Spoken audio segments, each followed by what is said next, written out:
قال رسول الله صلى الله عليه وسلم إن أولى الناس بي يوم القيامة أكثرهم علي صلاة। হাশরের ময়দানে কিয়ামত দিবসে আমার সবচাইতে কাছাকাছি হবে ওই মানুষগুলো যারা দুনিয়ার মধ্যে আমার উপরে সবচাইতে বেশি দুরূদ পড়ছে। এই জন্য আমাদের বুজুর্গরা বলে সকালে 100 বার, বিকালে 100 বার। কয়বার বলছি বলেন? সকালে 100 বার, বিকালে 100 বার। এটা একেবারে কম বলতেছি। এক সাহাবী আল্লাহর কাছে সবচাইতে দাম যেটা, এটার নাম হলো ঈমান। এটার নাম কি বলেন? ঈমান। যার ঈমান আছে সে আল্লাহর বন্ধু। কথাটা শুনতে আপনার কাছে আশ্চর্য মনে হয়, আল্লাহ কোরআনের মধ্যেই বলছেন, আল্লাহু ওয়ালিয়্যুল্লাযীনা আমানু ইখরিজুহুম মিনাজ যুলুমাতি ইলান নূর। সামান্য পরিমাণ ঈমান যার আছে, ঈমানের এই ঝলক যার মধ্যে আছে, আল্লাহ ঘোষণা দেয় যে এই ঈমানওয়ালারা হইল আমার বন্ধু। এই কথাটার ওজন আমাদের বুঝে আসবে না, বা এই কথাটার ওজন আমাদের দিলে লাগবে না। এর কারণ কি জানেন? আমরা তো চেয়ারম্যানের বন্ধু হয়ে খুশি, মেম্বারের বন্ধু হয়ে খুশি, এমপির বন্ধু হয়ে খুশি, নেতার বন্ধু হয়ে খুশি, আমরা পীরের বন্ধু হয়ে খুশি। এখন এই সব খুশি আসার কারণে আল্লাহর বন্ধু এই কথাটার যে কত ওয়েট, এটা আমাদের বুঝিয়ে আসবে না। আচ্ছা, আপনাদের কি মনে হয় যার বন্ধু যে হয় তার জন্য সব ভালো ব্যবস্থা বন্ধু করে না? আপনাদের কি মনে হয় আমি যদি আল্লাহর বন্ধু হই আমার জন্য উত্তম ব্যবস্থা আল্লাহ করবেন না? আমাদের উত্তম ব্যবস্থার সংজ্ঞা কি? আমাদের সমস্যা তো এক জায়গায় না, কত জায়গায় সমস্যা। আমাদের উত্তম ব্যবস্থার সংজ্ঞা কি? আমরা মনে করি দুনিয়াতে বড় একটা বাড়ি হইলে আল্লাহ আমার জন্য উত্তম ব্যবস্থা করছে। আমি সুন্দর একটা গাড়ি কিনতে পারছি, এই জন্য আল্লাহ আমার জন্য উত্তম ব্যবস্থা করছে। এটা যদি উত্তম ব্যবস্থার কোনো সংজ্ঞা হয়, তাহলে ইহুদি, নাসারা, খ্রিস্টানরা আমার থেকে 1000 গুণে উত্তম, কারণ তাদের তো এই জিনিস অনেক বেশি আছে। না, আল্লাহ উত্তম ব্যবস্থা করবে আখেরাতে। আখেরাতে আল্লাহ জান্নাত দিবে। আখেরাতে কি দিবে বলেন? জান্নাত দিবে। এই জন্য আল্লাহ ঘোষণা করে, আল্লাহু ওয়ালিয়্যুল্লাযীনা আমানু। আল্লাহ তাআলা হলো ঈমানদারদের বন্ধু। ওলি মানে বন্ধু, অভিভাবক। ইখরিজুহুম মিনাজ যুলুমাতি ইলান নূর। এই বন্ধুদেরকে আল্লাহ করে কি? অন্ধকার থেকে আলোর দিকে নিয়ে যায়। অন্ধকার থেকে আলোর দিকে নিয়ে যায়।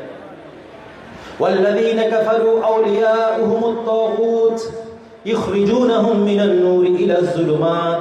আর যারা ঈমান আনে নাই, কুফরি করে, আল্লাহর নাফরমানি করে, আল্লাহর সাথে বেঈমানি করে, এই ধরনের মানুষগুলোর বন্ধুকে তাগুত, তাগুত, তাদের বন্ধু হইল তাগুত।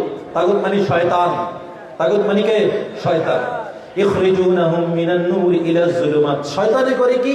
আলো থেকে অন্ধকারের দিকে নিয়ে যায়। এই জন্য আমাদের কার বন্ধু হওয়া দরকার বলেন? আল্লাহ। আল্লাহর বন্ধু হইতে হইলে ঈমানটাকে আরো তাজা করতে হয়। আর ঈমান তাজা হয় দ্বীনি কথা শুনলে, দ্বীনি আলোচনা করলে। মানুষের ভিতরে একটা জিনিস আছে, এটার নাম হইল কলব। এটার নাম কি বলেন? কলব। আমি আলোচনার আগে 2-4টা কথা বলি আপনাদের বুঝার জন্য। এটা আজকের জন্য না, সারা জীবনের জন্য। আমাদের ভিতরে একটা গোস্তের টুকরা আছে, এটার নাম হইল কলব। এটা যদি নষ্ট হয় সব নষ্ট, এটা ঠিক হইলে সব ঠিক। আর এটার চরিত্রটা কি বলি? এটার নাম হইল কলব। এখানে আলেম ওলামা যারা আছেন, কলবুন শব্দের একটা অর্থ হইল পরিবর্তন হওয়া। এটার কাজ হইল খালি পরিবর্তন হয়। এটা সকালে একরকম, দুপুরে একরকম, বিকালে একরকম, রাত্রে একরকম। বুঝেন নাই আমার কথা? বুঝেন নাই? বুঝাই, বুঝলে বুঝবেন। এই একজন মানুষই যখন কোন রাজনৈতিক নেতার বক্তৃতার মঞ্চে গেছে, হাত টাত নাড়িয়া হেই করবে, তেই করবে, এই করবে, যখন এগুলা শুরু করছে, এই লোকটার ভিতরের কলবে এইবার কয়, আইরে এতের মতো হইতে পারলে আমার জীবনটা ঠিক হইতো। বুঝেন কথা? বুঝেন? এই সেম লোক খেলা দেখতে বসছে, ক্রিকেট খেলা, বিশ্ববিখ্যাত প্লেয়াররা খেলতেছে, এবার তার কলব উল্টাইছে, উল্টিয়া কয়, বাইরে এর মতো প্লেয়ার হইতে পারলে আমার জীবনে সফলতা আসতো। সেম লোকটা গান শুনতেছে, গান, আর গান শোনার অভ্যাস, খুব গান শুনে, ভারতের, বাংলাদেশের বড় বড় শিল্পীদের গান শুনে। শুনতে শুনতে এর কি মনে হয়েছে জানেন? এরকম একটা শিল্পী হইতে পারলে মনে হয় জীবনটা ঠিক হইতো রে ভাই। হয় কি হয় না বলেন? এই সেম লোক সিনেমা দেখে, অভ্যাস আছে। এবার সিনেমা দেখার পরে নায়ক নায়িকার অভিনয় দেখা সে কয়, আরে নায়ক হইতে পারলে জীবনটা মনে হয় ঠিক হইতো। একই লোক কিন্তু এই একই লোক ব্যবসায়ীদের সাথে খুব উঠা বসা করতেছে, ব্যবসায়ী তারে বুঝাইতেছে, বেটা আজকে 50,000 টাকা লাভ, গতকালকে 40,000 টাকা হয়েছে, এই মিলে প্রতি মাসে আমার বেটা 10-15-20 লাখ টাকা থাকে। এইবার হ্যাঁ মনে মনে ডিসিশন, ওই যে কলম, এটা খালি পরিবর্তন হয়, এটার কাজই হলো পরিবর্তন হওয়া। এখন সে চিন্তা করে, আরে কি করি, ব্যবসায়ী হইতে পারলে মনে হয় আমার জীবনটা সার্থক হবে। এই পরিবর্তন, এই যে দেখেন, এটার নামই কলম, এটার নাম রাখা হয়েছে কলম, কারণ এটা ক্ষণে ক্ষণে খালি পাল্টায়, সকালে একরকম বিকালে একরকম। সেম লোকটাকেই আপনি কোনো দিনই মাহফিলে বসান, দিনদারদের সাথে উঠা বসা করান, মসজিদে বেশি বেশি নেন, মাদ্রাসায় বেশি বেশি নেন, ওলামায়ে কেরামের সান্নিধ্যের মধ্যে রাখেন, এই লোকটাই দেখবেন কয়দিন পরে বলবে, হায় রে জীবনটা এখানেই সফল, যদি এরকম দিনদার হইতে পারতাম, আল্লাহওয়ালা হইতে পারতাম, এটাই সফল। এটার নাম কল্প, এটা খালি পরিবর্তন হয়, এটার কাজই হইল সকালে একরকম, দুপুরে একরকম, বিকালে একরকম, রাত্রে একরকম। এই জন্য এটাকে আমি যেই দিকে ধাবিত করতে চাই ওই জায়গার মধ্যে আমার বেশি বেশি বসা দরকার, যেই লোকের মতো হইতে চাই তার সাথে বেশি বেশি উঠা বসা করা দরকার। আমি বেশি বেশি চোরের সাথে উঠা বসা করলে আমি চোরই হব, এটাই বাস্তব কথা। একটা লোকের গালি দেওয়ার অভ্যাস নাই, সে গালি দেয়, এরকম মানুষের সাথে খুব বেশি উঠা বসা করে, দেখবেন তার মুখে অটোমেটিক গালি চলে আসছে। এটা একটা সিস্টেম। এই জন্য ভাই দিনই মজলিসে আমরা কেন বসবো? বসার কারণ কি? বসার কারণ হইল আমরা দিন চাই, ইমান চাই, দিন চাই। দুনিয়াতে যদি না খায়ও থাকি, আমার কাছে যদি ইমান থাকে, আল্লাহ আমাকে জান্নাত দিবে। আর দুনিয়াতে যদি অনেক বড় অট্টালিকার মালিক হয়ে, এই গ্রামের মালিক হয়ে যাই, কোনো লাভ নাই, আমার মধ্যে যদি ইমান না থাকে, আল্লাহ আমাকে জান্নাত দিবেন। যেই জিনিস আমাকে আখেরাতে জান্নাত দিবে, এই ইমান পাওয়ার জন্য প্রচুর পরিমাণে ইমানদারদের সাথে বসা উচিত, ইমানদারদের কাছে যাওয়া উচিত, ইমানদারদের কথা শোনা উচিত। এই জন্যই দিনই মজলিস আসা। এই কথাটা এই জন্য বলছি যে তারপর একটু বুঝেন কথাগুলা। মনে করে বাইরে সাত দোকানে বসে একটা আলাপ করতে পারলেই আমি বাহারে উঠি। আমাদের বাইরের যে একটা অবস্থা আর কি, আপনি দেখেন চায়ের দোকানে গেলে এক একটা বিবিসি, CNN পাওয়া যাবে না, এ আসলে কিছুই জানে না, যে সমালোচনা করতেছে সে কিছুই জানে না। তার কাছে পাইবেন আপনি বিশ্বের বড় বড় নিউজগুলো পাইবেন, আগা গোড়া সব ভুয়া, কিন্তু সেটাকে জীবনের সফলতা মনে করছে। এই টাইমের 100 ভাগের 1 ভাগ টাইম যদি সে মসজিদে দিত, মাদ্রাসায় দিত, দিনী মাহফিলে দিত, তার জিন্দিগির রাস্তাই পরিবর্তন হয়ে যেত। আপনি বাগড়া থেকে নিয়ে গাছতলা পর্যন্ত, ওয়ারলেস যাব না, এই চৌরাস্তা পর্যন্ত আপনি হিসাব করেন কি পরিমাণ মানুষ এখনো রাস্তাঘাটে চায়ের দোকানে আছে। এরা দুনিয়ার বড় সাংবাদিক। আপনি দেখেন কি বলে জানেননি, আরে বেটা বুঝলে কি করবে, এটা বুঝি না, এই বুঝে, অনেক বুঝে, এই বুঝা কি এই বিড়িতে একটা টান দিচ্ছে, এত বুঝা যায় বিড়িতে একটা টান দিচ্ছে। তো এত বুঝা আপনার লাভ হইল কি? বিড়ি খান। আপনার এত বুঝা লাভ হইল কি? আপনি নেশা করেন। আপনি এত বুঝে লাভ হইল কি? আপনি দোকানের কাছে বসে বসে মিথ্যা কথা বলেন। আপনি বুঝেন তো? আরে বুঝতে কেউ কম বুঝে না। জিন্দিগির সফলতা কি আসলে? সফলতা হইল জানা না, মানা। আমি কতটুকু মানতে পারছি, এটার নাম হইল সফলতা। অনেক অনেক কিছু বুঝে। এই জন্য ভাই দিনই মাহফিলে আসা দরকার, বসা দরকার, সহি দিনই কথা শোনা দরকার। ওয়াজ মানি আজকে আমাদের সারা বাংলাদেশে ওয়াজ মানি আমরা ভাবছি কি জানেন, অনেক সুদ দিবে হুজুরে, আমার কাছে লম্বা লম্বা কিছু কিচ্ছা কাহিনী বলবে, যে সমস্ত কিচ্ছার বারিন্দা নাই এগুলা বলবে। জীবনে এগুলা শুনি আমরা বড় হয়েছি। কারণে আমরা সাদ্দাদে জান্নাত বানাইছে, এই জান্নাতে যাইতে পারে না, যাওয়ার আগেই সাদ্দাদের জান আজরাইলে কবুল কইরা ফেলছে। এটি শুনে শুনে আপনারা বড় হয়েছেন না? আমার কথাটা বুঝে নেন।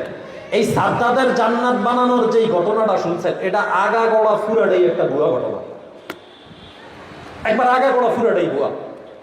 এই ঘটনাটা শুনি আপনি বড় হয়েছেন, আপনি কাঁদছেন, আপনি হাসছেন, আফসোস করছেন, সাদ্দাদের আল্লাহ যদি একটু সময় দিত তাহলে বেশ তোমার মধ্যে ঢুকতে পারত।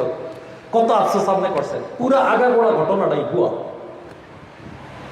ইসলামী কোন বইয়ের মধ্যে, ইসলামী কোন কিতাবের মধ্যে এই ধরনের কোনো ঘটনাই নেই। ওই যে মুখরোচক কিছু কথা বানাইছে আপনি শোনার জন্য, না। বয়ান মানে এটা না। বয়ান হইল কোরআন হাদিসের কথা শোনা। আমাদের উলামায়ে কেরাম বলে এগুলা হইল অস্থায়ী মাদ্রাসা। আমার কথা বোঝার চেষ্টা করেন, এটা হইল একটা অস্থায়ী মাদ্রাসা। কিছু আছে স্থায়ী মাদ্রাসা, এখানে বা তারতিব ক্লাস হয়, ছাত্র হয়, শিক্ষক আসে, এখানে শিক্ষার ব্যবস্থা আছে, 10 বছর 12 বছর আছে না মাদ্রাসা? আর এটা হইলো অস্থায়ী মাদ্রাসা। একদিনে হয়তো 10 ঘন্টা বা 8 ঘন্টার জন্য এই মাদ্রাসাটা। এখানে যারা আসবে এরাও কোরআন সুন্নাহ অনুযায়ী কথা বলবে, আমরা যারা বসবো আমরা কোরআন সুন্নাহ অনুযায়ী কথা শোনার জন্য বসবো। কারণ এখান থেকেই আমাদের যাদের বয়স হয়েছে স্থায়ী মাদ্রাসায় পড়তে পারি না, এই অস্থায়ী মাদ্রাসার থেকে কিছু আমল নিব, করব, জীবনে সফলতা লাভ করব। ঠিক আছে তো ভাই? ইনশাল্লাহ যদি এই উসুলের বা এই ভিত্তির এই চিন্তা চেতনার মানুষ আপনি হন, আপনি বসেন, ইনশাল্লাহ কিছু ফায়দা হবে। আর যদি আপনি মনে করেন যে সোনাবানুর কিচ্ছা শুনবেন, ওই সোনাবানুর কিচ্ছা এখানে কেউ শোনাবে না, আমিও শোনাবো না, আমার পরে যিনি আসবেন উনিও শোনাবে না। আমার পরে যিনি আসবেন উনি সারা বাংলাদেশের, এক জায়গার 2 ডিস্ট্রিক্টের 3 ডিস্ট্রিক্টের এরকম না, সারা বাংলাদেশের সবচাইতে বিচক্ষণ আলেমদের একজন আমার পরে যিনি বয়ান করবেন। আপনাদের এখানে আসবে দেখে আপনাদের অনেকের এখনো ভাবটা বুঝে আসতেছে না যে আসলে উনি কি। ওনার পিছনে ঘুরতে ঘুরতে আমরা বহু সময় আছে, ওনাকে কেউ দাওয়াতই দিতে পারে না। কিন্তু আল্লাহর কি অশেষ মেহেরবানি, এটা আমি যেটা বুঝছি সেটা হইল এই যুবক ভাইদের বা আপনাদের এলাকার এই মানুষের যুবক ভাইদের ইখলাসের কারণে, তাদের নিয়তটা শুদ্ধ ছিল, তাদের চিন্তাটা শুদ্ধ ছিল, এই উসিলে আল্লাহ ব্যবস্থা করে দিয়েছে। আমি তো এই লোককে পাওয়া তো এত সহজ না, এই আলেমকে পাওয়া সহজ না। এই জন্য আমি কিছু কথা বলবো, ইনশাল্লাহ এরপরে হজরত আসতে কথা শুনেন। এবার আমি আমার আলোচনা শুরু করি। শুরু করার আগে 2টা মিনিট আপনাদের কাছে একটা কথা বলি। আচ্ছা যুবকরা, এই ধরনের আয়োজন করা এটা ভালো না কনসার্ট করা ভালো? একটু বলেন, আপনারা আমার মুখে মুখে বললেন। এই ধরনের দ্বীনি মাহফিলের আয়োজন করা ভালো না কনসার্ট করা ভালো? এই দ্বীনি মাহফিলের আয়োজন করা ভালো না নাচ গান করা ভালো? যারা যারা মাগরিবের পরের থেকে এই পর্যন্ত আছেন, আচ্ছা এর মধ্যে কোন অনিসলামিক কথা বলছে কেউ?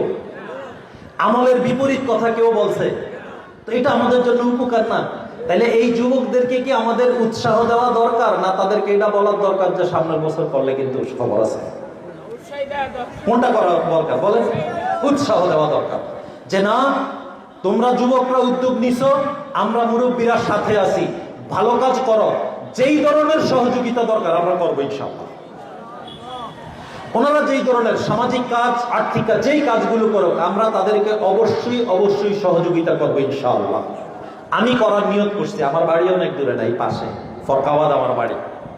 এই জন্য আমি নিয়ত করছি ওনাদের যে কোনো কাজে আমি ওনাদের সাথে শরীক হওয়ার চেষ্টা করবো ইনশাআল্লাহ।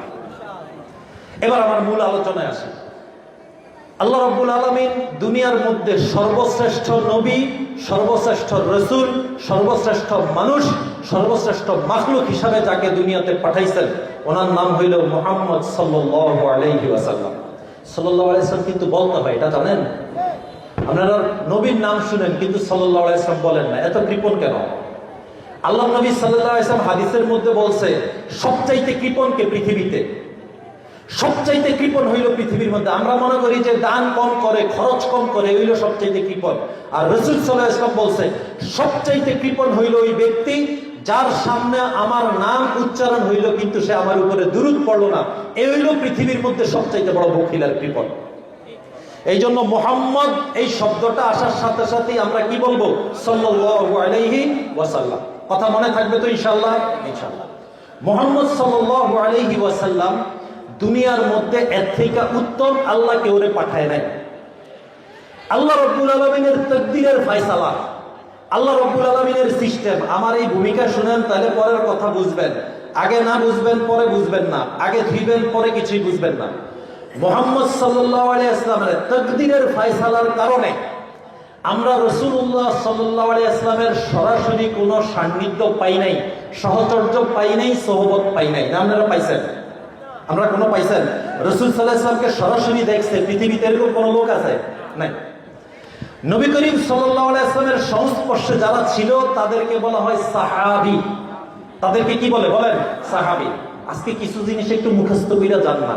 সারা জীবনে তো ওয়াজ শুনছেন, খালি শুনছেন, ভাল লাগে এতটুকুই। কি শিখছেন আল্লাহ পাক ভালো জানে, কিন্তু খালি এতটুকুই বাড়িতে গিয়ে বলছেন যে হুজুরের কোনটা ঠিক আছে, এতটুকুই। রাসূল সাল্লাল্লাহু আলাইহি ওয়াসাল্লামের সংস্পর্শে যারা ছিল, সান্নিধ্যে যারা ছিল, ওনাদের নাম কি বলেন? সাহাবী। কি নাম? সাহাবী।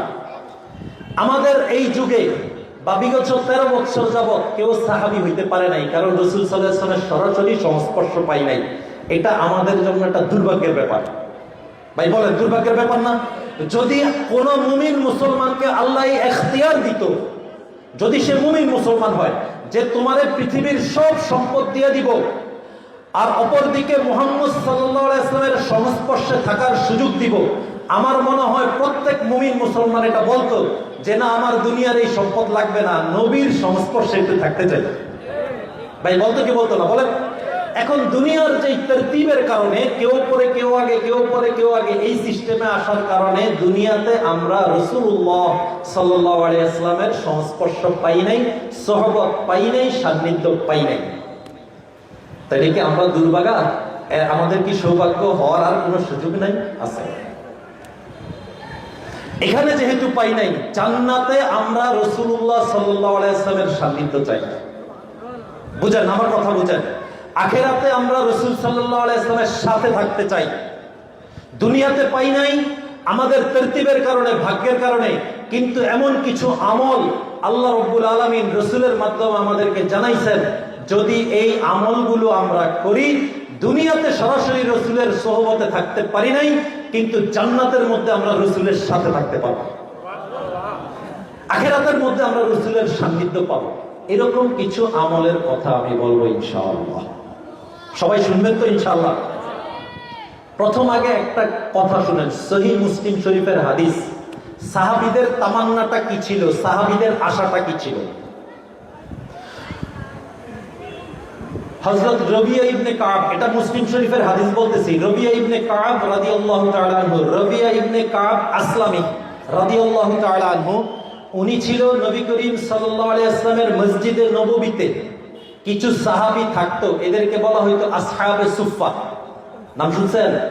আরে মুসলমানের আমরা তো এলাম যে এতে ছোট্ট একটা ঘটনা বলা লাগে।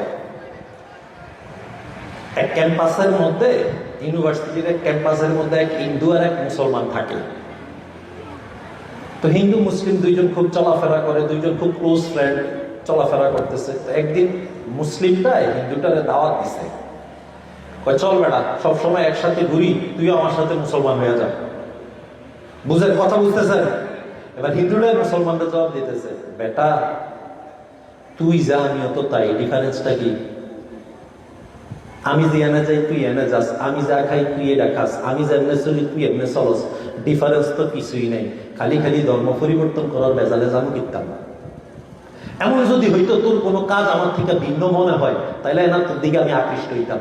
এখন আমি যা করি তুই তাই করস, আমিও মদ খাই তুইও মদ খাস, আমিও হারাম খাই তুইও হারাম খাস, আমিও নামাজ পড়ি না তুইও নামাজ পড়স না, খালি একটা নাম লাগাইছিস মুসলিম। আমাদের অবস্থা হয়ে গেছে, আমাদের ছোটবেলায়, এখানে অনেক মুরব্বীরা আছেন, আমাদের ছোটবেলায় আমাদের পূর্বপুরুষদের থেকে এগুলা শুনছি আর কি, মুরব্বীদের থেকে। ওনারা বলতো যে গরুর গোস্ত খাওয়াই না মুসলমান। এই আসহাবে সুফফা, এই কথাটা আমরা 50 না 70% মানুষ জানি না। নবী করিম সাল্লাল্লাহু আলাইহি ওয়াসাল্লামের মসজিদে নববীতে কিছু সাহাবী ছিল, এদের নাম ছিল আসহাবে সুফফা। এদেরকে আসহাবে সুফফা কেন বলে? মসজিদে নববীর ভিতরে একটা জায়গা আছে, এই জায়গাটার নাম সুফফা। এই জায়গার মধ্যে যেই সাহাবীরা থাকতো, এদের কোনো আদার্স ফিকির ছিল না, এরা 24 ঘন্টা এখানে থাকতো। আল্লাহ নবী সাল্লাল্লাহু আলাইহি ওয়াসাল্লামের কাছে যেই দান আসতো, এগুলাই ওনাদেরকে দেওয়া হইতো, এটাই ওনাদের ভরণ পোষণের ব্যবস্থা।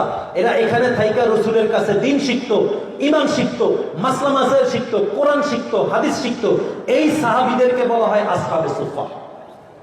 এবার বুঝছেন আসহাবে সুফফা কারে বলে? আসহাবে সুফফাদের কাজই ছিল নবী করিম সাল্লাল্লাহু আলাইহি ওয়াসাল্লাম, এরা কোনো কাজও করতো না। আল্লাহ সারাইছে, আল্লাহ বাঁচাইছে। যদি এরকম আসহাবে সুফফা আমাদের যুগে থাকতো, আমরা যে কি পরিমাণ গালাগালি করতাম। বলে হুজুর এটা কিভাবে, কি বলতাম আমরা? বেটা কাম কাজ নাই, জানো বাদরামি পাইছস, বেটা হুজুর কথা রায় বইয়ে রিছস, বাদরামি পাইছস। এরা কোনো কাজ কাম করতো না, শুধু এই একই জায়গায় বসা থাকতো, রসুলের কাছ থেকে দ্বীন শিখতো। আর নবী করিম সাল্লাল্লাহু আলাইহি ওয়াসাল্লামের বিভিন্ন জায়গা থেকে বিভিন্ন দান আসতো, এটা ওনাদেরকে দিত, খানার ব্যবস্থা হইতো, এইভাবেই থাকতো শুধু দ্বীন শিখার জন্য। এদের নাম আসহাবে সুফফা। বিভিন্ন কিতাবের মধ্যে আসছে 70 জনের উপরে সাহাবী এখানে থাকতো। কয়জনের উপরে বলেন? 70 জনের উপরে। এই আসহাবে সুফফারই একজন সাহাবীর নাম হইল রবিয়া ইবনে কাব আসলামী রাদিয়াল্লাহু তাআলা আনহু। উনি এখানে থাকতো, আর রাত্রেবেলা নবী করিম সাল্লাল্লাহু আলাইহি ওয়াসাল্লামের কিছু খেদমত করত, উজুর পানি আগে দিত। বুঝেন কথা, বুঝেন? যেই খেদমতের দরকার নবী ডাক দিলে সেখানে যাইতো, যাই এই খেদমত করার চেষ্টা করত। এখন এক রাত্রে যখন রসুলের খেদমত করছে, রাসূলুল্লাহ সাল্লাল্লাহু আলাইহি ওয়াসাল্লাম রবিয়া ইবনে কাব আসলামী রাদিয়াল্লাহু তাআলাকে ডাক দিয়া বলে, এই রবিয়া, আমার কাছে কিছু চাও। আমরা করি না? আমাদের যারা অনেক উপকার করে, খেদমত করে, একটু গরিব কিসিমের মানুষ, তখন আমরা কি বলি? আচ্ছা, তোর কিছু চাওয়ার থাকলে আমার কাছে চা, তুই তো আমার জন্য অনেক কিছু করছস, এবার তোর কিছু চাওয়ার থাকলে আমার কাছে চা। আমরা বলি কি বলি না? এই জিনিসটা এইভাবে বুঝেন, তাহলে আপনার বুঝতে সহজ হবে। রাসূলুল্লাহ সাল্লাল্লাহু আলাইহি ওয়াসাল্লাম বলতেছে, এই রবিয়া, আমার কাছে কিছু চাও। সালনি, আরবিতে সালনি, আমার কাছে কিছু চাও। আমাদের কেউ যদি কেউ জিজ্ঞাসা করে, সালনি, আমার কাছে চাও, কি চাইবে? সুবহানাল্লাহ, কইবেন যে হুজুর, আমার একটা 7 তলা বাড়ি কইরা দেন, আমার একটা গাড়ির ব্যবস্থা কইরা দেন, সুন্দর দেখে একটা বউয়ের ব্যবস্থা করেন, এরপরে প্রতিদিন 8 ওয়াক্ত নামাজ পড়বো। আপনারা তখন 5 ওয়াক্ত, আমি 8 ওয়াক্ত পড়বো, 3 ওয়াক্ত আরো বেশি পড়বো, ওভার পড়বো। খালি এই 3টার ব্যবস্থা কইরা দেন, একটা 6-7 তলা বাড়ি, একটা গাড়ি, সুন্দর দিকে একটা বউ। ভাই, আমি কি, যদিও আমি দুষ্টামির ছলে বলছি, কথাটাও তো মিথ্যা না। আমাদের অধিকাংশ 90 না 95% মানুষকে যদি জিজ্ঞাসা করা হয়, তুমি চাও আজকে তোমাকে দেওয়া হবে, যা চাইবা তাই দিব, তুমি যা চাও, আমি নবী, যেমন রাসূল সাল্লাল্লাহু আলাইহি ওয়াসাল্লামের যুগে আমি নবী, তুমি যা চাও আমি আল্লাহর কাছে চাইয়া তোমাকে দিয়ে দিব। যদি রাসূল সাল্লাল্লাহু আলাইহি ওয়াসাল্লাম আমাদেরকে এই যুগে এরকম অপশন দিত, আমরা কি চাইতাম?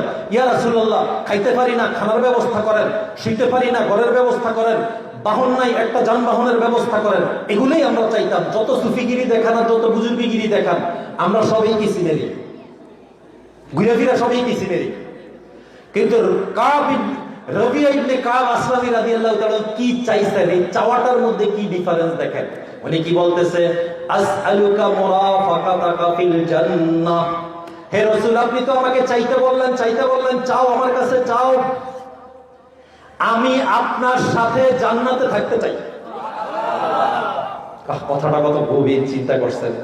দুনিয়ার কোন সামান্যতম জিনিসও সে চায় নাই, সাথে সাথে জবাব দিছে, আসআলুকা মুরাফাকাতাকা ফিল জান্নাহ, হে রাসূল, আমি আপনার সাথে জান্নাতে একত্রিত, আপনার সান্নিধ্যে পাশাপাশি থাকতে চাই।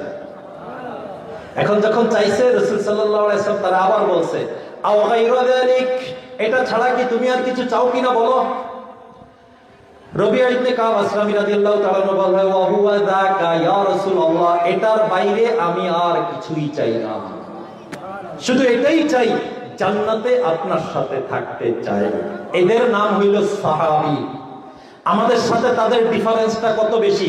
এই জন্যই সাহাবীদেরকে আল্লাহ নবী সাল্লাল্লাহু আলাইহি ওয়াসাল্লাম দুনিয়াতে থাকতে বলে দিছে, হে আবু বকর তুমি জান্নাতি, হে ওমর তুমি জান্নাতি, হে ওসমান তুমি জান্নাতি, আলী জান্নাতি, সাদ জান্নাতি, সাঈদ জান্নাতি, তালহা জান্নাতি, ওবাইদুল্লাহ ইবনে জাররা জান্নাতি, আব্দুর রহমান ইবনে আউফ জান্নাতি। এই সব সাহাবীদেরকে রাসূল সাল্লাল্লাহু আলাইহি ওয়াসাল্লাম নিজে বলে দিতেছে, তুমি জান্নাতি, জান্নাতি, জান্নাতি। ডিফারেন্সটা কোন জায়গায় দেখছেন? এখন চাওয়ার স্টাইলই আলাদা। হযরত আব্দুল্লাহ ইবনে মাসউদ রাদিয়াল্লাহু তাআলা, মুসনাদে আহমদ একটা হাদিসের কিতাব আছে, ওই হাদিসের কিতাবের মধ্যে এই হাদিসটা আছে। আব্দুল্লাহ ইবনে মাসউদ রাদিয়াল্লাহু তাআলা আনহু, উনিও রাসূল সাল্লাল্লাহু আলাইহি ওয়াসাল্লামের খুব কাছের মানুষ ছিলেন। কেমন কাছের মানুষ বুঝাই? আল্লাহ নবীর সাথে উনি এমন ভাবে চলাফেরা করতেন, ঘরে এইভাবে আসা যাওয়া করতেন। অন্য সাহাবীদের থেকে হাদিসের রওয়ায়াত আছে যে আমরা মনে করছিলাম আব্দুল্লাহ ইবনে আব্বাস মনে হয়, আব্দুল্লাহ ইবনে মাসউদ মনে হয় রাসূল সাল্লাল্লাহু আলাইহি ওয়াসাল্লামের আহলে বায়তদের অন্তর্ভুক্ত, ঘরের মানুষ মনে হয়, আমি এরকম মনে করছিলাম আমরা। কিন্তু না, উনি ঘরের মানুষ না, দূরের মানুষ। এত সুসম্পর্ক ছিল রাসূল সাল্লাল্লাহু আলাইহি ওয়াসাল্লামের সাথে। উনিও একদিন বলতেছে, আমি মসজিদের মধ্যে 2-4 রাকাত নামাজ পড়ছি, নামাজ পড়ার পরে দোয়া করতেছি। আমরা দোয়া করি না ভাই? নামাজ পড়িয়া আখের রাত্রে শেষ রাত্রে নামাজ পড়িয়া দোয়া করতেছি। ঠিক ওই টাইমে নবী করিম সাল্লাল্লাহু আলাইহি ওয়াসাল্লাম পাশে দিয়া যাচ্ছেন। যাওয়ার সময় আমার কানে আওয়াজ আসলো, সাল তুরতা, সাল তুরতা। এটা একটা আরবি শব্দ। হে আব্দুল্লাহ ইবনে মাসউদ, তুমি চাও, যেটা চাও তোমাকে এটাই দেওয়া হবে, যেটা চাও তোমাকে এটাই দেওয়া হবে। কি দোয়া করছে এটা আব্দুল্লাহ ইবনে মাসউদ বলতেছে না, পরে বলবে। আমি যখন দোয়া করলাম, দোয়া করে রাত্রে ঘুমাইছি, সকালে ফজরের পরে আবু বকর রাদিয়াল্লাহু তাআলা আনহু আমার বাড়িতে আসছে। আয়েশা জিজ্ঞাসা করতেছে, হে আব্দুল্লাহ ইবনে মাসউদ, কি চাইছো বলো, আমরা একটু বলো কি চাইছো। সেম টু সেম আব্দুল্লাহ ইবনে মাসউদ কয়, আমি তিনটা জিনিস চাইছি। আল্লাহ নবী যখন বলছে যে চাও তোমাকে দেওয়া হবে, আমি কয়টা জিনিস চাইছি? তিনটা জিনিস। আল্লাহুম্মা ইন্নী আসআলুকা ঈমানান লা ইয়ারতাদ্দু ওয়া নাঈমান লা ইয়ানফাদু ওয়া মুরাফাকাতা নাবিয়্যিনা মুহাম্মাদিন সাল্লাল্লাহু আলাইহি ওয়াসাল্লাম ফি আ'লা জান্নাতিল খুলদ। আমি তিনটা জিনিস চাইছি, তিনটা জিনিস। একটা জিনিস, আল্লাহ আপনি আমাকে এমন ঈমান দান করেন যেই ঈমানের পরে আর কোনোদিন কুফরের দিকে ফিরে যাব না। আল্লাহ আপনি আমাকে এমন নেয়ামত দান করেন যেই নেয়ামত কোনোদিন আর ধ্বংস হবে না, নষ্ট হবে না। আল্লাহ মুহাম্মদ সাল্লাল্লাহু আলাইহি ওয়াসাল্লামের সাথে জান্নাতের উচ্চ স্তরে আমি থাকতে চাই। আল্লাহর নবী যখন আমারে বলছে চাও দেওয়া হবে, আমি সাথে সাথে এটাই চাইছি। এবং অন্য হাদিসের, মুসনাদ আহমদের অন্য হাদিসে আছে, হযরত আব্দুল্লাহ ইবনে মাসউদ তার ছেলেরে ডাক দিয়া বলে, এই ছেলে, আমার জীবনে আমি সবচাইতে বেশি এই দোয়াটা করছি, কোনো সময় আমি এই দোয়া ছাড়ি না। এই তিন জিনিস চাওয়া ছাড়া আমি কোনো দোয়া করি না। যখন এই দোয়া করছি আমি আল্লাহর কাছে এমন ঈমান চাইছি যেই ঈমানের পরে আমার আর কোনোদিন মুরতাদ হইতে না হয়, ঈমান থেকে ফিরে যেতে না হয়। এমন নেয়ামত চাইছি যেই নেয়ামত আমার থেকে কোনোদিন জায়েল হয়ে না যায়, ধ্বংস হয়ে না যায়। আমি মুহাম্মদ সাল্লাল্লাহু আলাইহি ওয়াসাল্লামের সাথে জান্নাতে একসাথে থাকতে চাইছি। এদের নাম সাহাবী। সাহাবায়ে কেরাম যখন মদিনাতে রাসূলুল্লাহ সাল্লাল্লাহু আলাইহি ওয়াসাল্লাম গেছে, শুধু এই কথাগুলো বুঝেন সাহাবীদের সাথে আমাদের ডিফারেন্স কি। এরপরে সাহাবীদের সম্পর্কে দুই একটা কথা বলবো। যখন মদিনাতে গেছে, যেমন আমাদের খাল আছে, এই যে খালগুলো, এগুলোর আরবিতে নহর বলে আর কি, নহর। এই নহরে দিয়া পানি আসতেছে না, পানি শুকিয়ে গেছে, পানির একেবারে অভাব। সাহাবায়ে কেরাম ডিসিশন নিছে, আল্লাহর নবী সাল্লাল্লাহু আলাইহি ওয়াসাল্লামের কাছে যাবে, যায় পানি চাবে যে ইয়া রাসূলুল্লাহ, আমাদের অঞ্চলে পানি নাই, নহরে পানি নেই, কোনো ব্যবস্থা করেন। গেছে রাসূল সাল্লাল্লাহু আলাইহি ওয়াসাল্লামের কাছে, যেই রুমে ঢুকছে, সামনে গেছে, যাওয়ার সাথে সাথে নবী করিম সাল্লাল্লাহু আলাইহি ওয়াসাল্লাম বলছে, এই আজকে তোমরা যা চাইবা আমি আল্লাহর কাছে এটার জন্যই দোয়া করব, আর আল্লাহ তোমাদেরকে এটাই দিবে। সুবহানাল্লাহ। বুঝেন কিছু? আমাদের সাথে এদের ডিফারেন্সটা কি? আমরা হইলে কি চাইতাম? ওই ঘুরে ফিরে ওই চাইতাম, আমগো কতইল আরে 50 বছর পর্যন্ত আকার হুকুম যা করার কইরালি, 50-এর পরে চাই আল্লাহরে ডাকনা। 20 বছরের একটা ছেলে দাঁড়িয়ে রাখলে হে সাসাই কয় কয় কিরে ওমা তোর কি দাঁড়িয়ে রাখার বয়স হয়েছে? মানে দাঁড়িয়ে রাখারও কিন্তু একটা বয়স আছে আমাদের কাছে। কথা বুঝে নেই, এরা বুঝে নেই।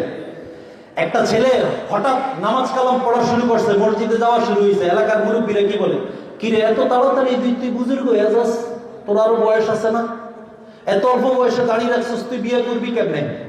ভাই বলে কি বলে না? এই কথাগুলো বলে কি বলে না? ডিফারেন্সটা কোন জায়গায় বুঝেন? ডিফারেন্সটা একটু বুঝাচ্ছি।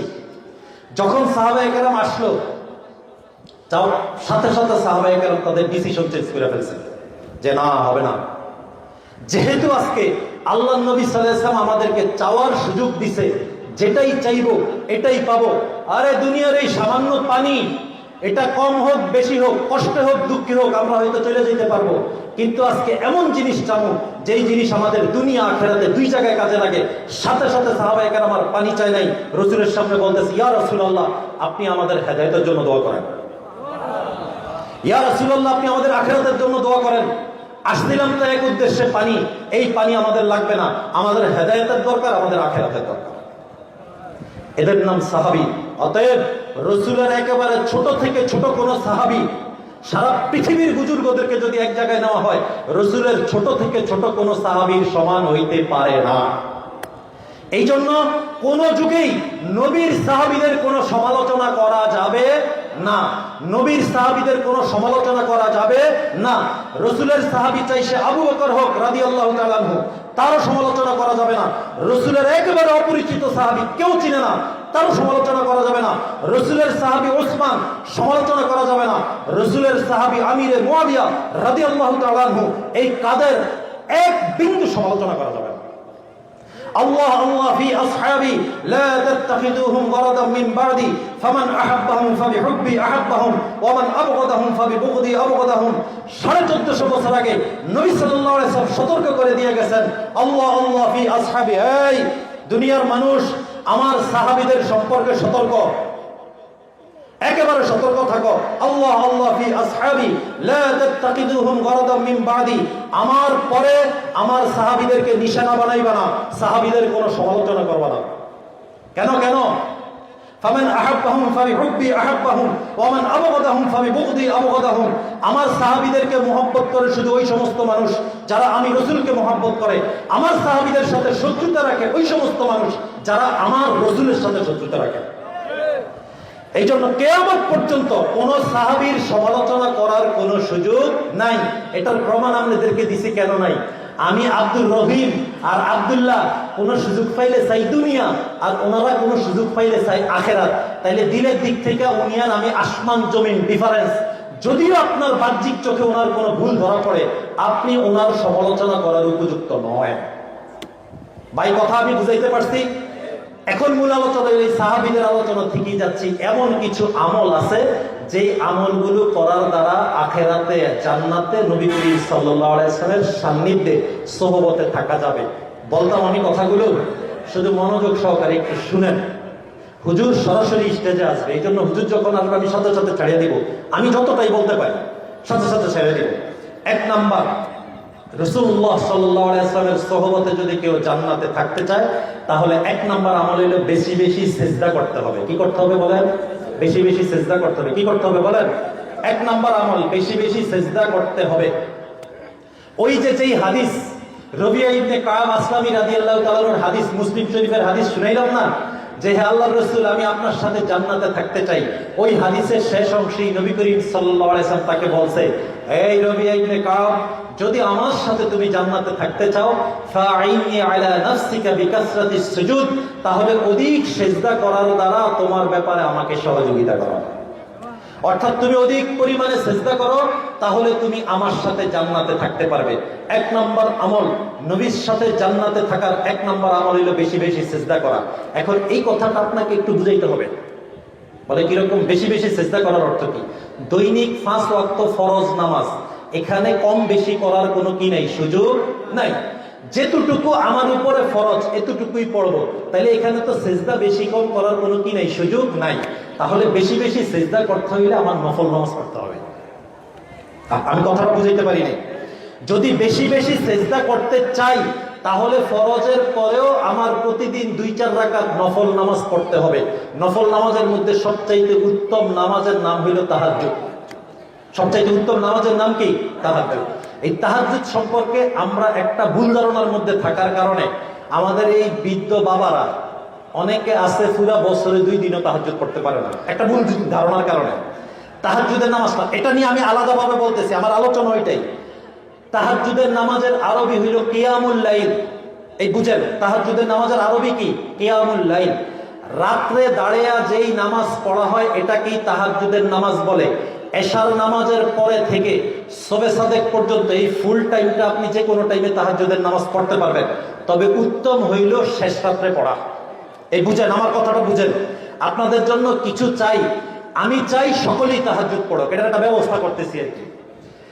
এশার পর থেকে নিয়ে শবে সাদেক পর্যন্ত যে টাইমটা আছে এই ফুল টাইমটাই তাহাজ্জুদের ওয়াক্ত। এর মধ্যে আফজল এবং উত্তম ওয়াক্ত হইল শেষ রাত্রে পড়া। আমরা অধিকাংশ শেষ রাত্রে উঠতে পারি না, এই জন্য আমরা অধিকাংশ তাহাজ্জুদই করি না। অথচ দেখেন এটার কত সহজ একটা সিস্টেম আছে। আমরা যে বর্তমান যুগে 11টা-12টার আগে ঘুমায়, এরকম ফ্যামিলি আসেনি? থাকলে 2-4-5টা থাকতে পারে। যুবকরা তো 3টার আগে ঘুমায় না, 3টার আগে ঘুমায় না। আবার অনেকে এখানে চালাকি করে, সারা রাত না ঘুমিয়া একটা সারা রাত ঘুমায় না, তুই ফজরের নামাজের আগে দিয়া ফজর মোবারক ফেসবুকে লিখে দিয়ে দেয়। আমার কথা বুঝে না, যারা ফেসবুক চালায় এরা বুঝছে, বাকিরা বুঝে নাই। এই চাচারা বুঝবে না, কারণ ওরা তো এই ফালতু জগতে ঢুকে না এখনো। ওনাদেরকে আল্লাহ এটা থেকে হেফাজতে রাখছে। সারা রাত সে জাগনা থাকবে, ফজরের নামাজও ঠিক মতো পড়বে না, কিন্তু ফেসবুকে ফজর মোবারক আলহামদুলিল্লাহ লিখে শুয়ে থাকবে।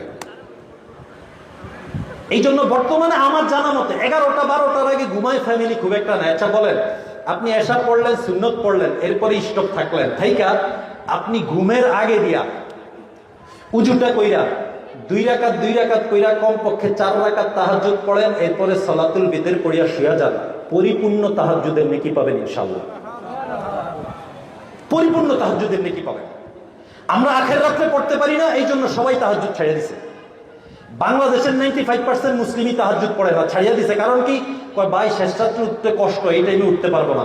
আজকের থেকে এখানে যারা আছেন মোটামুটি নামাজ কালামি মানুষ যারা, সবার কাছে অনুরোধ, আপনি ঘুমের আগে দিয়া উজু কইরা 2-4 রাকাত তাহাজ্জুদের নিয়তে পড়েন। আমার কাছে না, পৃথিবীর যে কোনো আলেমের কাছে জিজ্ঞাসা করেন, আপনি তাহাজ্জুদের পরিপূর্ণ নেকি পাবেন ইনশাআল্লাহ। আচ্ছা, এই আমলটা করা যাবে তো? যাবে ইনশাআল্লাহ, করা যাবে তো? তাহলে মূল কথায় আসি। ফাইন্নি আলা নাফসিকা বিকাসরাতিস সুজুদ, আমাকে বেশি বেশি সেজদার মাধ্যমে তুমি আমার সাথে জান্নাতে থাকতে চাও, বেশি বেশি সেজদার মাধ্যমে আমি রাসূলকে সহযোগিতা করো যাতে তুমি আমার সাথে জান্নাতে থাকতে পারো। বেশি বেশি সেজদা করার জন্য নফল নামাজ প্রতিদিন কিছু পড়া উচিত, তাহলে আমার সেজদার পরিমাণটা বাড়বে। দুঃখজনক কথা হইল, আমরা নফল নামাজ পড়িয়া সেজদা বাড়ানো কই থেকে? ফরজ নামাজই তো পড়ি না, ফরজ নামাজই তো পড়ি না, নফল নামাজ পড়িয়া সেজদা বাড়াবো কই থেকে? এই জন্য আমি এই হাদিসের ক্ষেত্রে, এই হাদিসের ব্যাখ্যা এখন আমি যেটা বলতেছি এটা না, এই হাদিসের ব্যাখ্যা আগে যেটা বলছি এটা। ফরজ নামাজের সেজদা ফিক্সড, এটা বাড়ানোর কোনো সুযোগ নাই, নফল পড়িয়া বাড়াইতে হবে। আর আমি আমার পক্ষ থেকে আপনাদেরকে বলতেছি, নফল নামাজ পড়তেন পারেন আর না পারেন, অন্তত ফরজ গুলো পড়েন। আমি মনে কথা বুঝাইতে পারি নাই। নফল পড়তে পারেন আর না পারেন, অন্তত ফরজ নামাজ গুলো পড়েন, এগুলা থেকে কখনো যাতে দূরে না যায়। ঠিক আছে তো ইনশাআল্লাহ? তাহলে নবীর সাথে জান্নাতে থাকার 1 নাম্বার আমল বেশি বেশি সেজদা করা। বেশি বেশি কি করা বলেন? সেজদা করা। 2 নম্বর আমল, আখিরাতে রাসূলুল্লাহ সাল্লাল্লাহু আলাইহি ওয়াসাল্লামের সান্নিধ্যে থাকার জন্য, কাছাকাছি থাকার জন্য 2 নম্বর আমল হইল বেশি বেশি দুরূদ শরীফ পড়া। কি পড়া বলছি বলেন? বেশি বেশি কি পড়া? দুরূদ শরীফ পড়া। আজকে আমাদের সমাজে প্রবলেমটা কি? একটু মনোযোগ সহকারে কথাটা শুনবেন, বাপ চাচার বয়সের যারা আছেন এরা বিশেষ কইরা। দুরূদ নিয়ে তর্ক আছে, ঝগড়া আছে। বুঝেন আমার কথাটা, বুঝেন। দুরূদ নিয়ে আমরা প্রচুর পরিমাণে ঝগড়া করি, দোকানে করি, বাজারে করি, ঘাটে করি, করি না? এক একজন এক এক কথা বইলা। আসলে দুরূদ পড়িনি, আসলে দুরূদ পড়িনি। আমি যদি আপনাদেরকে এখানে জিজ্ঞাসা করি, গত 1 সপ্তাহে 1000 বার দুরূদ শরীফ পড়ছেন কে আছেন? গত 1 সপ্তাহে 700 বার, মানে প্রতিদিন 100 বার দুরূদ শরীফ পড়ছেন, এরকম কে আছেন? গত 1 সপ্তাহে 700 বার না 500 বার দুরূদ শরীফ পড়ছেন, এরকম কে আছেন? গত 1 সপ্তাহে 300 বার দুরূদ শরীফ পড়ছেন, এরকম কে আছেন? আমরা অধিকাংশই হাত উঠাইতে পারবো না। কিন্তু আমরা এই লোকগুলাই মসজিদের কাছে, বাজারের কাছে, এখানে সেখানে এগুলো নিয়ে শুধু ঝগড়া করি। আচ্ছা, আমাদের কি ঝগড়া করা দায়িত্ব না দুরূদ শরীফ পড়া দায়িত্ব বলেন? তো আমি এটা পড়ি না, আমি ঝগড়া করে লাভ কি? قال رسول الله صلى الله عليه وسلم إن أول الناس بي يوم القيامة أكثرهم علي صلاة। হাশরের ময়দানে কিয়ামত দিবসে আমার সবচাইতে কাছাকাছি হবে ওই মানুষগুলো যারা দুনিয়ার মধ্যে আমার উপরে সবচাইতে বেশি দুরূদ পড়ছে। এই জন্য আমাদের বুজুর্গরা বলে সকালে 100 বার, বিকালে 100 বার। কয়বার বলছি বলেন? সকালে 100 বার, বিকালে 100 বার। এটা একেবারে কম বলতেছি। এক সাহাবী আয়েশা বলতেছে, ইয়া রাসূলুল্লাহ, উবাই ইবনে কাব, সাহাবীর নাম কি বলেন? উবাই ইবনে কাব রাদিয়াল্লাহু তাআলা আনহু বলতেছে, ইয়া রাসূলুল্লাহ, আমি শুধুমাত্র আপনার দুরূদ পড়তে চাই। কতটুকু টাইম আমি পড়লে, কতটুকু টাইম পড়লে আমার জন্য উত্তম হয়? আমি শুধু আপনার দুরূদ পড়তে চাই, আমাকে বলেন কতটুকু টাইম পড়লে আমার জন্য ভালো হয়। আল্লাহ নবী সাল্লাল্লাহু আলাইহি ওয়াসাল্লাম বলে যে তোমার ইখতিয়ার, আচ্ছা তোমার ইচ্ছা, তুমি কতটুকু পড়বে। তখন সে বলতেছে, ইয়া রাসূলুল্লাহ, আমি সারা দিনের 3 ভাগের 1 ভাগ। এখানে দিন দ্বারা কি উদ্দেশ্য? একটা মানুষ সারাদিন কোনো আমল করে না, প্রত্যেকটা মানুষ আমাদের বিভিন্ন কাজ কাম আছে না? এর ফাঁকে জিকিরের জন্য একটা টাইম আমরা রাখি, অধিকাংশই রাখি না। জিকিরের জন্য সকাল বিকাল একটা টাইম রাখি। এই হাদিসের মধ্যে এই টাইমটা উদ্দেশ্য, সারাদিন উদ্দেশ্য না। যে আমি জিকিরের জন্য যেই টাইমটা রাখি, ইয়া রাসূলুল্লাহ, এই টাইমের 3 ভাগের 1 ভাগ সময় আমি দুরূদ পড়তে চাই। আপনি কি বলেন? আল্লাহ নবী সাল্লাল্লাহু আলাইহি ওয়াসাল্লাম বলতেছে, ঠিক আছে, তবে চাও আর একটু বেশি পারো কিনা? তখন উবাই ইবনে কাব রাদিয়াল্লাহু তাআলা বলতেছে, ইয়া রাসূলুল্লাহ, আমি আমার এই টাইম তোমার আমলনামা থেকে গুনাহগুলোকে মিটিয়ে দেব। তাহলে বলেন, আমরা কি দুরূদ নিয়া কথা কাটাকাটি করব না বেশি বেশি দুরূদ পড়বো বলেন? এই জন্য প্রতিদিন সকালে 100 বার, বিকালে 100 বার কমপক্ষে। যদি দৈনিক 200 বার শুধু এখানে হয়, এছাড়া আরো কত জায়গায় আমরা দুরূদ পড়তেছি না, এই সব কিছু মিলিয়ে যদি দৈনিক 300-400 বার দুরূদ হয়, তাহলে সপ্তাহে আমাদের অনেক দুরূদ হবে। একবার দুরূদ পড়লে ক্বালা রাসূলুল্লাহ সাল্লাল্লাহু আলাইহি ওয়াসাল্লাম, মান সাল্লা আলাইয়া সালাতান ওয়াহিদাতান সাল্লাল্লাহু আলাইহি আশারু সালাওয়াতিন وحطت عنه 10 خطيئات ورفعت له 10 درجات। যদি কোনো ব্যক্তি, নবী সাল্লাল্লাহু আলাইহি ওয়াসাল্লাম বলে, কোনো ব্যক্তি যদি আমার উপরে একবার দুরূদ পড়ে, আল্লাহ রাব্বুল আলামিন সাথে সাথে তার উপরে 10টা রহমত বর্ষণ করবে। যদি কোনো ব্যক্তি আমার উপরে একবার দুরূদ পড়ে, আল্লাহ রাব্বুল আলামিন সাথে সাথে 10টা গুনাহ তার আমলনামা থেকে মাফ করে দিবে। যদি কোনো ব্যক্তি আমার উপরে একবার দুরূদ পড়ে, তাহলে আল্লাহ রাব্বুল আলামিন সাথে সাথে জান্নাতের মধ্যে তার